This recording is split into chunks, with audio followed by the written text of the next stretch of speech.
But our big question of the evening, what's holding you back? Now, for the sake of transparency, I stole this idea from someone that gave a list of things that hold people back in life, from being successful, from self-improvement. And so I took some of his ideas and thought about them from a scriptural, spiritual standpoint. What holds us back spiritually? What prevents us from growing and moving forward in our walk with Jesus?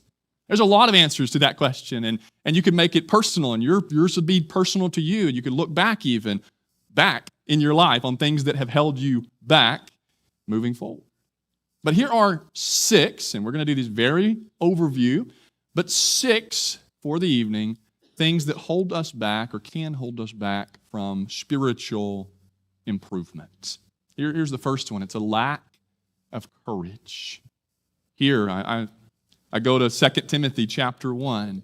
Again, we're not going to dig in at all for this, but it's one of those times in Scripture where we're informed, as we read this with Timothy, that as God's people, we're not supposed to be people of fear.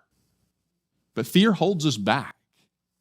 It keeps us from making certain decisions because we're afraid of the consequences. I'm thinking good decisions, of course, but sometimes good decisions have consequences that we don't like or aren't very comfortable, and so we're afraid to move forward or to make the changes or to take the steps to improve. A lack of courage or fear will hold us back. And then there's this one. It's people-pleasing.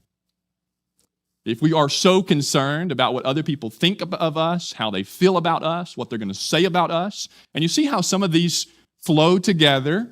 You could be afraid of displeasing someone, but here specifically, people-pleasing. There's a proverb in Proverb 29:25 where we are warned about fearing men and the snare that it forms. It's different language, but the idea still seems to be the idea of people-pleasing. If I go through life trying to please people, for sure trying to please everybody that I know or that I respect, and I want them to respect me, and so I'm trying to please them like that, I'm going to be in trouble. I'm not going to be much good for anybody, much less for Jesus. And then the third one is being overly influenced. And this might be people in our lives, especially for some of the younger generations. It's going to be social media and its trends. It might be societal trends for us, all of us, regardless of how much you're on social media or how much you pay attention to the trends. We're all affected by this, by whether it's something as simple as fashion. Right? None of us in here are dressing the way they did in the first century. Why is that? Think about it. And so it's not bad in itself to be influenced. We want to be a good influence on other people for godly decisions and life. But being overly influenced by anything or anyone will hold us back. It's a lot like that people-pleasing, but a little nuanced here of how conformed we are, how we're changed by other people and other things around us. And part of it's just that we're going to be so busy trying to keep up that we're not going to be successful spiritually. Now, here's a few more. Another one to think about this evening is chasing success.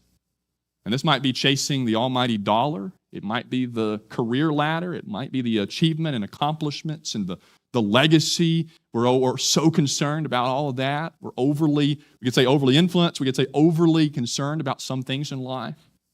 Once more, it's not wrong to want to get a promotion at work or to want to save money and have a retirement. None of those things are wrong in themselves.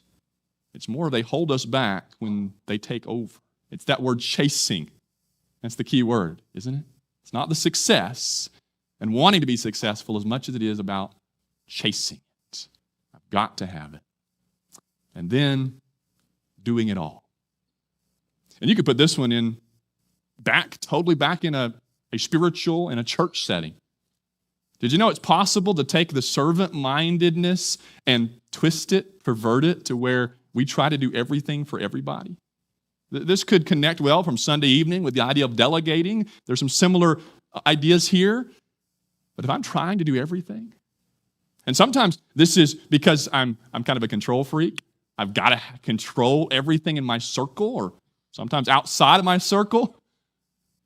Sometimes it's just that I care so much about people and about taking care of people And this one, if not stopped at some point, if what's stopping me isn't stopped, it leads to, among other things, burnout. And then, once more, we're not good for anything or anybody because we're trying to do it all.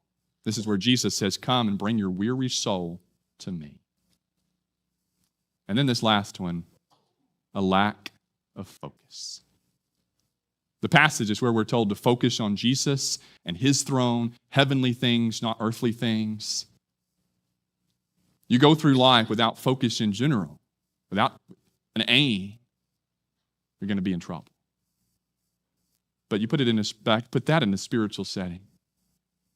What if as a Christian, I just kind of go through life aimlessly? And I check off my to-do list, and I go and pick up the kids, or I go to work, or I do whatever. But I don't have a focus. Then I'm missing something. I'm missing what matters, the priority of my life. What's holding you back this evening? It might be the time when we ask, if you're not a Christian, what's holding you back from obeying the gospel? As Christians, what's holding you back this evening? That's something that we think about on our own, and we can make remedies as needed and amends as needed, or you might have a prayer request this evening, something that's weighing on you that you're ready to let go of and make the needed improvement spiritually to grow and be less hindered by some of these things. If so, why don't you come forward as we stand and sing.